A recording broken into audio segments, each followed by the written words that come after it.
à tous, aujourd'hui on va parler de probabilités et on va apprendre à les exprimer. Alors au collège, ce qu'on appelle une probabilité, c'est un nombre. C'est un nombre qui est toujours entre 0 et 1, qu'on peut exprimer sous la forme décimale, par exemple 0,4, sous la forme de fraction, 4 dixièmes, ou alors encore sous la forme de pourcentage, 40%. Et la définition, ça serait une sorte d'indicateur de proportion de chance qu'un événement a de se réaliser. Donc plus la probabilité est proche de 1, et plus l'événement va se réaliser.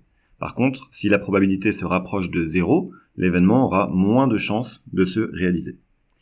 Donc on va faire les 3 exercices qui sont disponibles sur Contrôle de maths. On nous donne 3 événements, et à nous de voir s'ils sont peu probables, probables ou très probables.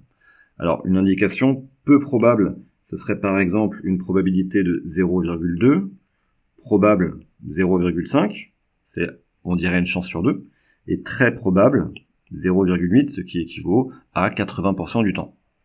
Alors ici, je gagne une partie d'échecs contre le champion du monde. Alors mon niveau aux échecs est correct, mais quand même, si je joue contre le champion du monde, j'ai très peu de chances de gagner.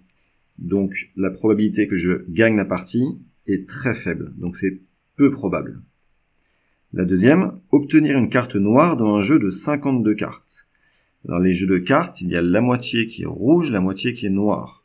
Donc si j'en prends une au hasard, il est probable qu'elle soit noire, et il est également probable qu'elle soit rouge. Le dernier, la probabilité de se baigner lorsqu'on va à la piscine. Généralement, on va à la piscine pour ça. Donc je pense qu'on peut dire qu'il est très probable qu'on aille se baigner lorsqu'on va à la piscine. Deuxième exercice. Alors on nous dit, Naruto est capable de créer des clones de lui-même. Il les réalise 3 clones et se cache parmi eux. Un ennemi attaque au hasard un des Naruto. Quelle est la probabilité qu'il ait choisi le bon? Donc ici, il faut bien comprendre que dans l'histoire, il y a Naruto et 3 clones. Donc ça fait forcément 4 personnes en tout. Si un ennemi attaque une de ces 4 personnes, forcément, il va avoir, on dirait en français, une chance sur 4 de cibler Naruto. Sauf qu'en mathématiques, on ne dit pas une chance sur 4, on dit une probabilité de 1/4.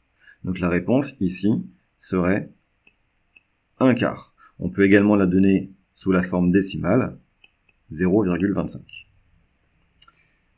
Ensuite, on a une image ici de One Piece.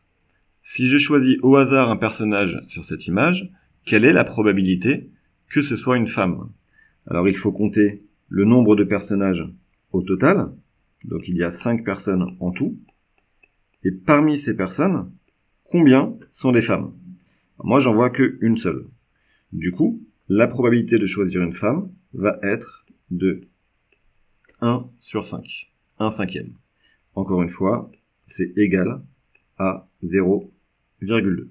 Attention, parce que dans certains cas, la forme décimale de la probabilité n'existe pas. Supposons un instant que la réponse était 1/3. Il faut faire attention parce que 1/3 n'est pas égal à 0,33. D'ailleurs, je n'arrive même pas à l'écrire. 1/3, c'est environ égal à 0,3333, etc.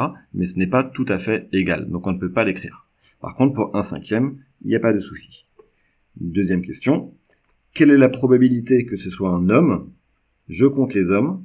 Il y en a 4 parmi les 5 personnages de la photo. Et d'ailleurs, on se rend compte que si j'additionne la probabilité d'avoir une femme et la probabilité d'avoir un homme, j'arrive à une probabilité de 1, parce que forcément, ici, dans ce cas, un personnage est soit un homme, soit une femme. Et voilà.